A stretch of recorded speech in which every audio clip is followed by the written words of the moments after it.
requesting Harmanpreet and Katya to kindly hand over the torch to our Honorable Prime Minister. Thank you, Katya. Thank you, Harmanpreet. Ladies and gentlemen, the historic moment, the infinity flame by the Prime Minister himself, 37th National Games 2023 Goa. इसी अवसर पर मैं आदरणीय प्रधानमंत्री नरेंद्र जी मोदी से अनुरोध करूंगा कि वे इस उद्घाटन समारोह में अपने विचार हम सब की ओर प्रस्तुत करें।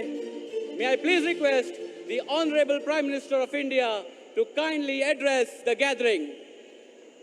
Please put your hands together for the Honorable Prime Minister of India, Shri Narendra Modi ji.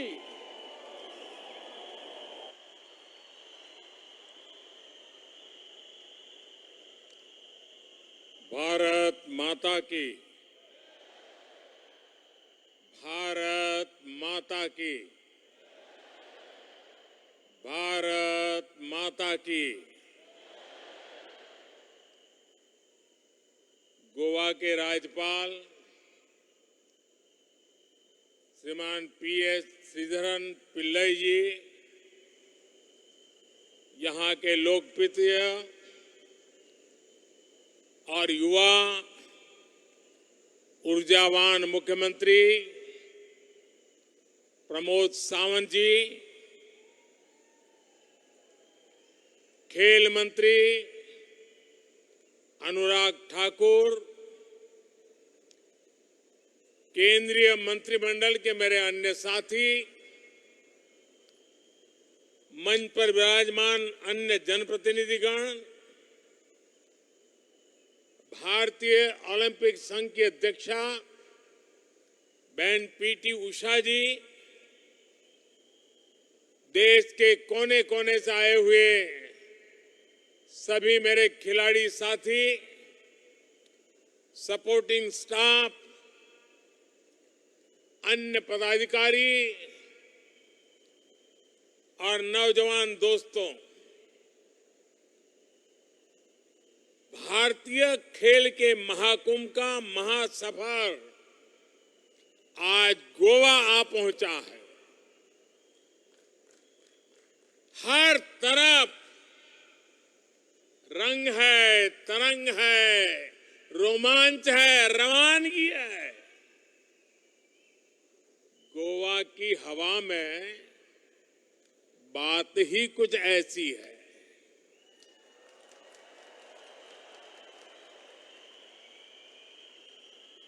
आप सभी को 37वें नेशनल गेम्स के लिए बहुत बहुत शुभकामनाएं, अनेक अनेक बधाइयां। साथियों, गोवा वो धरती है जिसने देश को ऐसे अनेक स्पोर्ट्स स्टार दिए हैं, जहां फुटबॉल के प्रति दीवानगी तो गली गली में दिखती है और देश के सबसे पुराने फुटबॉल क्लब्स में कुछ यहां हमारे गोवा में है। ऐसे खेल प्रेमी गोवा में राष्ट्रीय खेलों का होना अपने आप में नई ऊर्जा भर देता है। मेरे परिवारजनों, ये राष्ट्रीय खेल ऐसे समय में हो रहे हैं जब भारत का खेल जगत एक के बाद एक सफलता की नई ऊंचाई प्राप्त कर रहा है। 70 सालों में जो ना हुआ वो इस बार हमने एशियाई खेलों में होते हुए देखा है। और अभी एशियन पैरा गेम्स भी चल रही है। इनमें भी भारतीय खिलाड़ियों ने अब तक 70 से ज्यादा मेडल जीतकर अब तक के सारे रिकॉर्ड तोड़ दिए। इससे पहले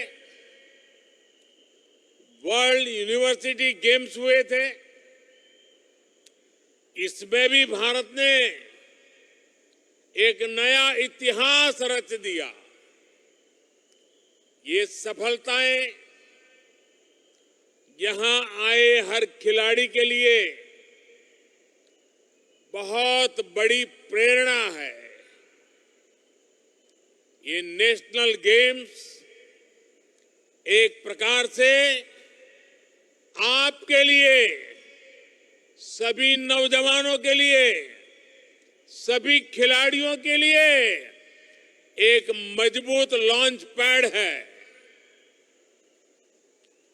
आपके सामने कितने अवसर हैं, उनको ध्यान में रखते हुए पूरे दमखम के साथ आपको श्रेष्ठ प्रदर्शन करना है। करोगे ना? पक्का करोगे? पुराने रिकॉर्ड तोड़ोगे? मेरी शुभकामनाएं आपके साथ है। मेरे युवा साथियों, भारत के गांव-गांव, गली-गली में टैलेंट की कोई कमी नहीं है। हमारा इतिहास साक्षी है कि अभाव में भी भारत ने चैंपियन पैदा किए हैं। मेरे साथ मंच पर हमारी बहन पीटी उषा जी बैठी है, लेकिन फिर भी हर देशवासी को हमेशा एक कमी खलती थी।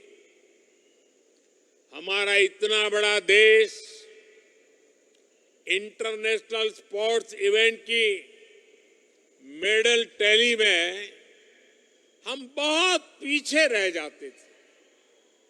इसलिए 2014 के बाद हमने देश की इस पीड़ा को राष्ट्रीय संकल्प से पीड़ा को दूर करने का बीड़ा उठाया। हम बदलाव लाए स्पोर्ट्स इंफ्रास्ट्रक्चर में, हम बदलाव लाए चयन प्रक्रिया में, हमने उसे और पारदर्शी बनाया। हम बदलाव लाए खिलाड़ियों को आर्थिक मदद देने वाली योजनाओं में, हम बदलाव लाए खिलाड़ियों को ट्रेनिंग देने वाली योजनाओं में, हम बदलाव लाए समाज की मानसिकता में। पुरानी सोच, पुरानी अप्रोच के कारण हमारे स्पोर्ट्स इकोसिस्टम में जो रोड ब्लॉक्स थे, हमने उन्हें एक एक करके दूर हटाने का काम शुरू किया। सरकार ने टैलेंट की खोज से लेकर उनके हैंड होल्डिंग कर ओलंपिक पोडियम तक पहुंचाने का एक रोड मैप बनाया। इसका परिणाम हम आज पूरे देश में देख रहे हैं। साथियों, पहले की सरकारों में स्पोर्ट्स के बजट को लेकर भी संकोच का भाव रहता था। लोग सोचते थे कि खेल तो खेल ही है और क्या है, इस पर खर्च क्यों करना। हमारी सरकार ने इस सोच को भी बदला। हमने स्पोर्ट्स का बजट बढ़ाया। इस वर्ष का सेंट्रल स्पोर्ट्स बजट 9 वर्ष पहले की तुलना में 3 गुना अधिक है। सरकार ने खेलो इंडिया से लेकर टॉप स्कीम तक देश में खिलाड़ियों को आगे बढ़ाने के लिए एक नया इकोसिस्टम बनाया है। इन योजनाओं के तहत देश भर से स्कूल, कॉलेज, यूनिवर्सिटी स्तर से आप जैसे प्रतिभाशाली खिलाड़ियों की पहचान की जा रही है। उनकी ट्रेनिंग, उनकी डाइट, उनके दूसरे खर्चों पर सरकार बहुत पैसा खर्च कर रही है। टॉप्स यानी TOPS यानी टारगेट ओलंपिक पोडियम स्कीम। इसके तहत देश के शीर्ष खिलाड़ियों को दुनिया की श्रेष्ठ ट्रेनिंग दी जाती है। आप कल्पना कीजिए, खेलो इंडिया योजना के तहत अभी देश भर के 3000 युवा, ये हमारे खिलाड़ियों की ट्रेनिंग चल रही है। इतना बड़ा टैलेंट पूल खिलाड़ियों का तैयार हो रहा है और इसमें से हर खिलाड़ी को प्रति वर्ष 6 लाख रुपए से अधिक की स्कॉलरशिप दी जा रही है। खेलो इंडिया अभियान से निकलने वाले करीब 125 युवा खिलाड़ियों ने एशियाई खेलों में हिस्सा लिया था। पुराना सिस्टम होता तो शायद ही इस प्रतिभा को कभी पहचान मिल पाती। इन प्रतिभाशाली खिलाड़ियों ने 36 मेडल जीते।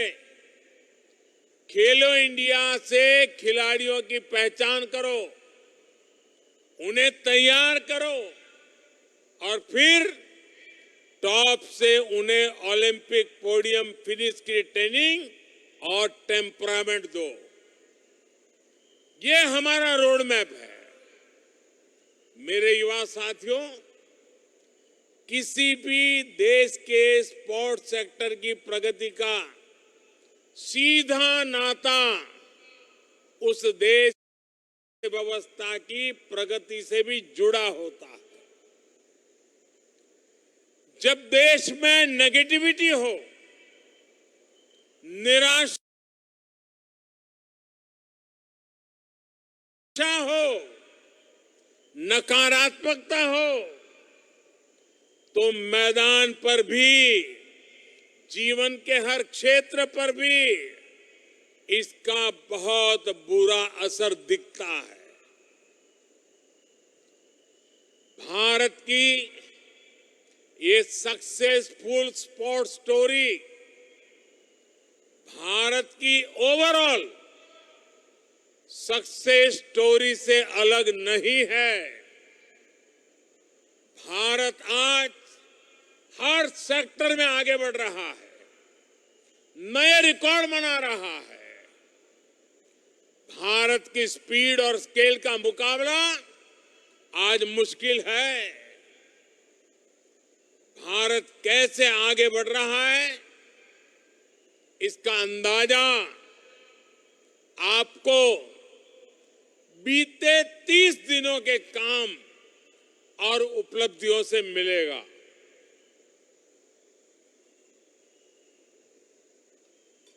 साथियों, मैं आपका ज्यादा समय नहीं ले रहा हूं। आप कल्पना कीजिए, आपका उज्जवल भविष्य कैसे तैयार की जा रहा है। मेरे नौजवान, गौर से सुनिए। सिर्फ 30 दिन के मैं काम बताता हूं आपको। पिछले 30-35 दिन में क्या हुआ है। और आपको लगेगा अगर इस स्पीड और स्केल से देश आगे बढ़ रहा है तो आपके उज्जवल भविष्य की मोदी की गारंटी पक्की है।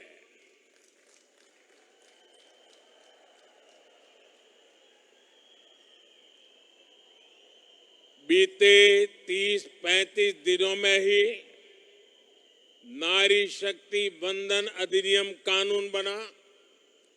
गगनयान से जुड़ा एक बहुत ही अहम टेस्ट सफलता से किया गया।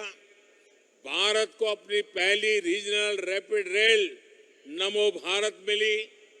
बेंगलुरु मेट्रो सेवा का विस्तार हुआ। जम्मू कश्मीर की पहली विस्टाडोम ट्रेन सेवा की शुरुआत हुई। इन्हीं 30 दिनों में दिल्ली वडोदरा एक्सप्रेस वे का उद्घाटन हुआ।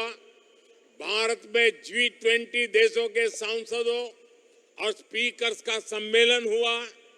भारत में ग्लोबल मैरीटाइम समिट हुई। इसमें 6 लाख करोड़ रुपए के समझौते हुए।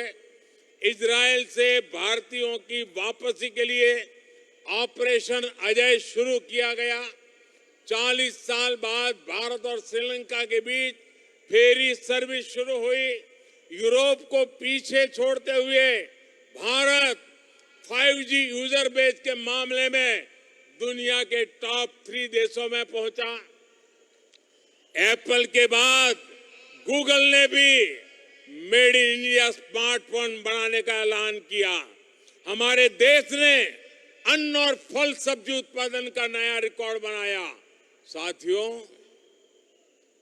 ये तो अभी हाफ टाइम हुआ है। अभी मेरे पास गिनाने को और भी बहुत कुछ है।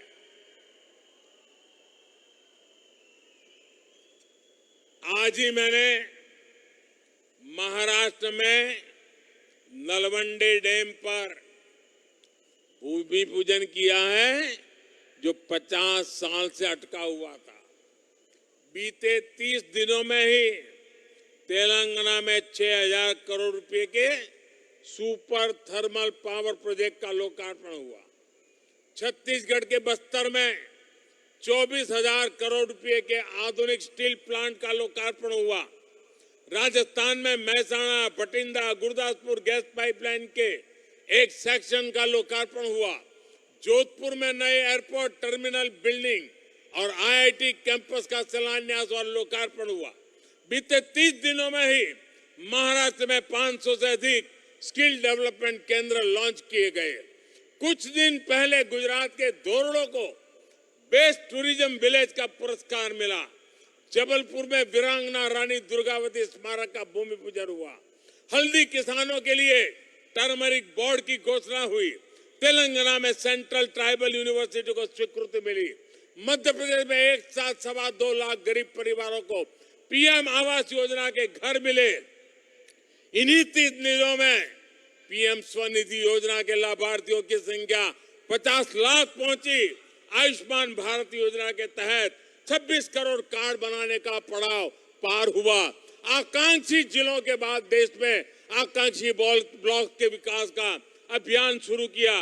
गांधी जयंती पर दिल्ली में खादी की एक ही दुकान पर 1.5 करोड़ रुपए की सेल हुई।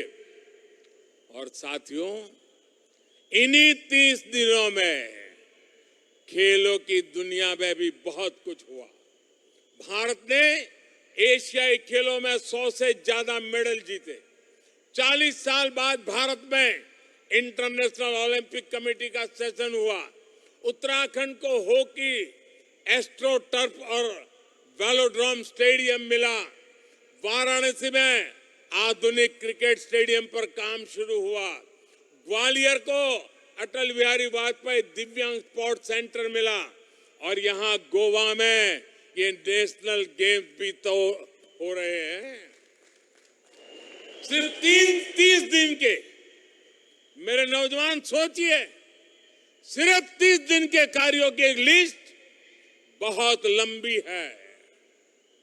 मैंने आपको बस एक छोटी सी झलक दिखाई है। आज देश के हर सेक्टर में, देश के हर हिस्से में अभूतपूर्व तेजी से काम हो रहा है। हर कोई विकसित भारत के निर्माण में जुटा है। साथियों, ये जितने भी काम हो रहे हैं, इनके मूल में मेरे देश का युवा है, मेरा भारत का युवा है। आज भारत का युवा अभूतपूर्व आत्मविश्वास से भरा हुआ है। भारत के युवा के इसी आत्मविश्वास को राष्ट्रीय संकल्पों से जोड़ने के लिए हाल में एक और बड़ा काम हुआ है। मेरा युवा भारत, यहां आपने बोर्ड देखे हैं सब जगह पे, मेरा युवा भारत यानी माय भारत।